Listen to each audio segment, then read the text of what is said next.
Hello बच्चों, let's read the question.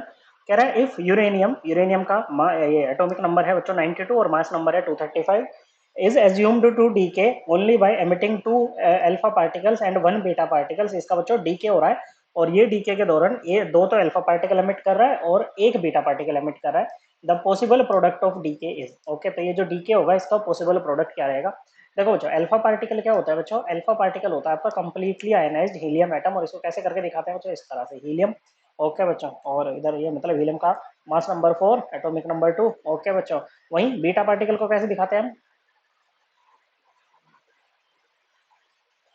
ये होता है बच्चों आपका बीटा पार्टिकल ऐसे E0-1। तो अगर कहीं से आप अल्फा पार्टिकल को निकाल रहे हो ना बच्चों, तो उसके मास नंबर में से 4 घटा दो और ये एटॉमिक नंबर में से क्या करो बच्चों? एटॉमिक नंबर में से आप 2 निकाल दो। ओके बच्चों, क्या निकाल दो बच्चों? एटॉमिक नंबर में से आप 2 निकाल दो बच्चों। वहीं अगर हम बात करें बच्चों बीटा पार्टिकल की, तो बीटा पार्टिकल कहीं से अगर एमिट होता होता है तो वहां से आप उसके मास नंबर में से एक जो है मास नंबर नहीं सॉरी एटॉमिक नंबर में से एक सब्ट्रैक्ट कर दो बच्चों। ओके बच्चों, क्या कर दो?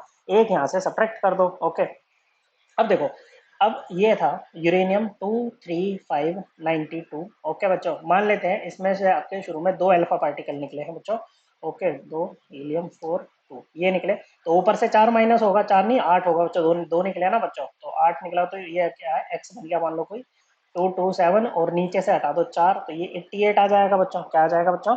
ये आ जाएगा आपका 88। सॉरी बच्चों, बीटा पार्टिकल निकला है ना बच्चों? हाँ ठीक है बच्चों, तो माइनस है ना बच्चों, तो इसको हम क्या करेंगे? प्लस करते हैं बच्चों। क्या करते हैं? प्लस करते हैं। ओके, अब यहाँ से एक बीटा पार्टिकल को निकाल दो बच्चों। ओके बच्चों, क्या कर दो? एक बीटा पार्टिकल को यहाँ से निकाल दो। तो ऐसे में क्या हो जाएगा? एक्स के ऊपर क्या आ जाएगा? 227 और नीचे एक यूनिट बढ़ जाएगी बच्चों, ये हो जाएगा 89। ओके बच्चों, अब 89 किसका एटॉमिक नंबर होता है? ये होता है एक्टीनियम का।